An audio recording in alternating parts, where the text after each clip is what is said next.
देश प्रदेश में आपका स्वागत है। मैं हूं शारिक खान। मंगलवार को ईडी ने नेशनल हेराल्ड से जुड़े केस में अलग अलग शहरों में 10 जगहों पर छापे मारे। कांग्रेस ने इन छापों के खिलाफ प्रदर्शन किया। दिल्ली में हेरल्ड हाउस के भीतर ईडी की टीम दस्तावेजों की तलाश करती रही और बाहर कांग्रेस नेता और कार्यकर्ता प्रदर्शन करते रहे। दिल्ली के अलावा लखनऊ और कोलकाता में भी छापे चले। विरोध भी तमाम जगहों पर हुआ। इन छापों की गूंज राज्यसभा के गलियारों में भी सुनाई पड़ी। राहुल जी या सोनिया गांधी जी के अकाउंट में कोई पैसे नहीं है, ना उनके नाम पे कोई प्रॉपर्टी है। ये ह्यूमिलिएट करने की, बेइज्जत करने की, डराने की, धमकाने की राजनीति, ये एजेंसीज को इस्तेमाल करके डराने का, एजेंसीज को इस्तेमाल करके जो बदनाम करने का। 2G केस में क्या हुआ था? इतना बड़ा हंगामा खड़ा कर दिया गया था। 2 लाख करोड़ रुपए कांग्रेस पार्टी ने खा लिया। 2 लाख करोड़ रुपए कांग्रेस पार्टी ने खा लिया। जिस तरह से वो नैरेटिव बिल्डअप किए थे, आखिर में क्या हुआ? सीबीआई कोर्ट ने क्या कहा? There is not an iota of evidence. They have made a mountain out of a mole. They have played up a non-existent scam. ED के सूत्रों का कहना है कि राहुल गांधी और सोनिया गांधी से पूछताछ के बाद ईडी को कुछ दस्तावेज चाहिए थे। वो जब अपनी पूछताछ के लिए आए थे तब वो दस्तावेज नहीं लाए थे। ईडी अब उन दस्तावेजों की तलाश करते हुए हेरल्ड हाउस पहुंची है। लेकिन कांग्रेस का कहना है कि ये फिर से तमाम मुद्दों से ध्यान भटकाने की कोशिश है। ये विपक्ष की आवाज दबाने की और बदले की राजनीति है।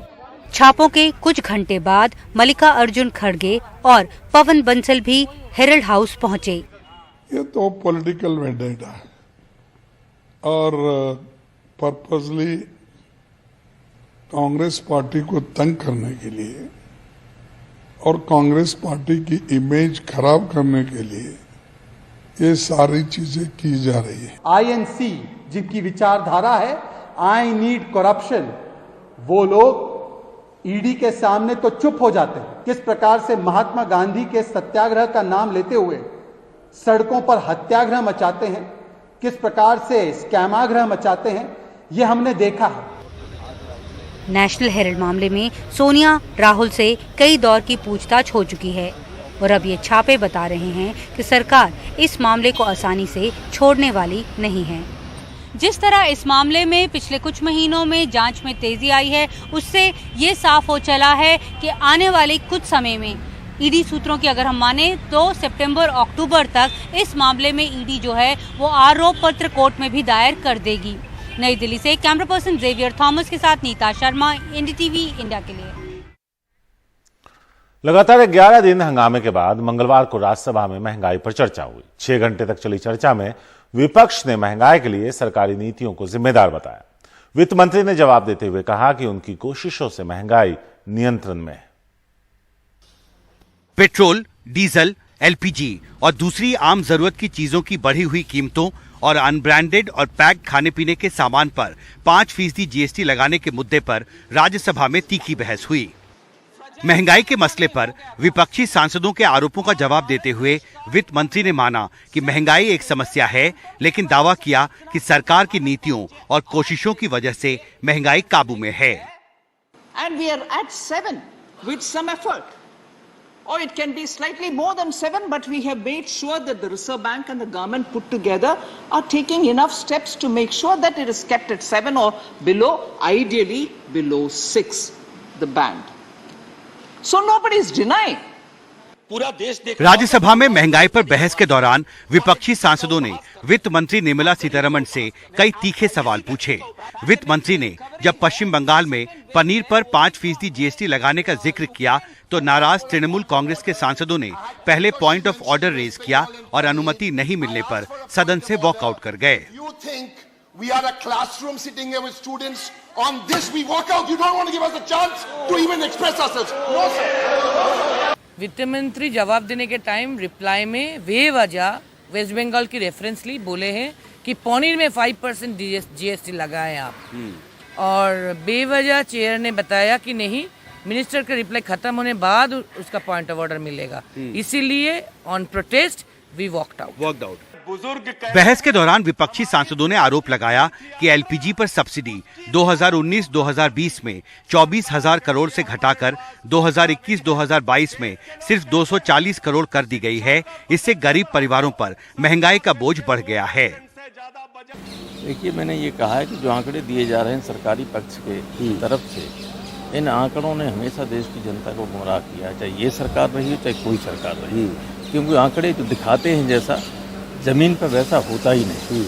इसलिए मैंने ये मांग की है कम से कम, और कुछ नहीं तो वित्त मंत्री जी जब जवाब दें तो जीएसटी को तो वापस ले ही लें, और जीएसटी जो मिलता है उससे ज़्यादा दूसरे बड़े लोगों पर टैक्स लगा के वसूल किया जा सकता है। उनको राहत दी जा रही है, गरीबों पर टैक्स लगाया जा रहा है। He said no, धरातल में जाकर देखिए, नंबर्स नहीं, नंबर्स भी देखेंगे, धरातल में क्या हो रही है वो भी देखेंगे, हम भाग नहीं रहे। कि अनब्रांडेड और पैक्ड खाने पीने के सामान पर जीएसटी लगाने का फैसला कई स्तर पर लिया गया और इसमें सभी राज्यों की सहमति दी गई थी। सवाल पेट्रोल और डीजल की कीमतों में की गई बढ़ोतरी को लेकर भी उठे। आज से कई साल पहले एक मूवी आई थी पीपली लाइव, उसका एक गाना था सर, सखी सैया तो खूब ही कमात है, महंगाई डायन खाए जात है। आज इस गाने के लिरिक्स सार्थक होते नजर आ रहे हैं सर। लोकसभा और राज्यसभा में महंगाई पर बहस ऐसे वक्त पर हुई है जब देश में महंगाई से निपटने की चुनौती बड़ी हो रही है और सरकार और आरबीआई की कोशिशों के बावजूद महंगाई दर 7% के ऊंचे स्तर पर बनी हुई है। अब देखना महत्वपूर्ण होगा कि लोकसभा और राज्यसभा में महंगाई पर बहस के दौरान जो बड़े सवाल उठे हैं उनसे निपटने के लिए सरकार क्या नई रणनीति अख्तियार करती है। संसद भवन से कानन पात्रा और राकेश सिंह के साथ Himanshu Shekhar, NDTV India.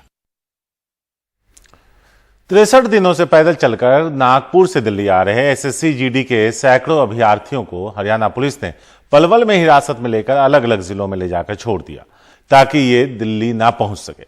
SSC GD 2018 के 5000 से ज्यादा अभ्यर्थी परीक्षा पास करने के बाद भी पिछले एक साल से अपनी ज्वाइनिंग को लेकर प्रदर्शन कर रहे हैं। हमारे सहयोगी सौरभ शुक्ला की रिपोर्ट। ये सबूत है कि 28 साल के सत्यजीत के पांव में भले ही छाले पड़ गए हों, लेकिन हौसला पस्त नहीं हुआ। एसएससी जीडी 2018 के अभ्यर्थी सत्यजीत किसी तरह पुलिस से बचते बचाते लगभग 63 दिन 1000 किलोमीटर से ज्यादा पैदल चलकर नागपुर से दिल्ली पहुंचे।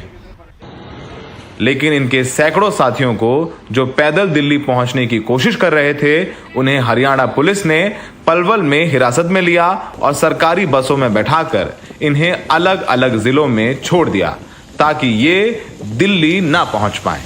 नागपुर से सर 1 जून से पैदल यात्रा अभी तक जारी है सर। आज 63 डेज हम चल के आ रहे हैं और आते आते बहुत जगह पे रुकावट मिला सर, जैसे कि आगरा में, सागर जिला में, जहाँ मध्य प्रदेश की सागर जिला उधर में, और अभी तो ये पलवल में इतना हमको टॉर्चर किया सर। पुलिस वालों ने आके सबको उठा के अलग अलग जगह पे छोड़ दिया। हमारे सभी साथी को पूरी बर्बरता से हमारे लड़कियों के साथ सर भी बदतमीजी की गई और हरियाणा पुलिस के द्वारा डिटेन किया गया है। यहाँ तक कि सर कल पूरे रात में ये 12 बजे तक इन्होंने परेशान किया। सभी लड़कों को बदतमीजी से धक्के मुक्के, गाली गलौज, यहाँ तक कि लड़कियों को भी सर जेंट्स पुलिस के द्वारा उनको धक्का दिया गया, मारा गया। हाथों में तिरंगा लेकर नागपुर से चले इन छात्रों को इन 2 महीनों में पुलिस से कई बार लाठियां खानी पड़ी। आगरा में तो यूपी पुलिस ने इन्हें गुरुद्वारे से उठाकर हिरासत में ले लिया था, पर मीडिया में खबर आने के बाद इन्हें छोड़ा।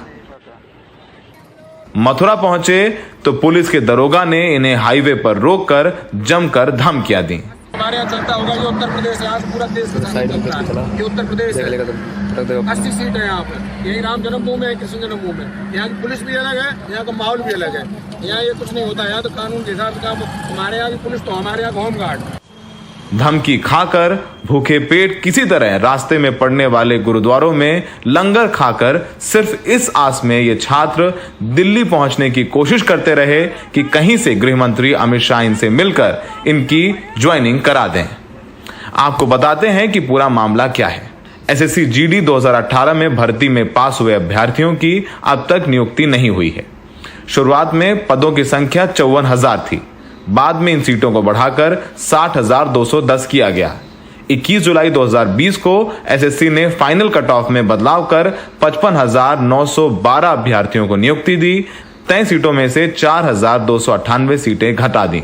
तब से लगभग 5,000 अभ्यर्थी परीक्षा पास करने के बाद भी अपनी नियुक्ति के लिए संघर्ष कर रहे हैं। प्रधानमंत्री मोदी ने कहा है कि हर घर तिरंगा लहराइए, जरूर करिए, लेकिन उसके साथ साथ जो चाहते हैं कि देश के लिए जान दे दें, उस तिरंगे में लिपट करके वापस आएं, अगर देश की सरहद में जाएं तो उनकी भी बात सुनी जाए। पैरों में छाले पड़ गए हैं, पुलिस जहां तहां लाठी मारती है और इनका कसूर इतना है कि देश की सेवा करना चाहते हैं। इन्होंने एसएससी जीडी का रिटन निकाला, मेंस निकाला, फिजिकल निकाला, पर मेरिट में नाम नहीं आया क्योंकि सरकार ने एंड टाइम पर वैकेंसी कम कर दी 5,000।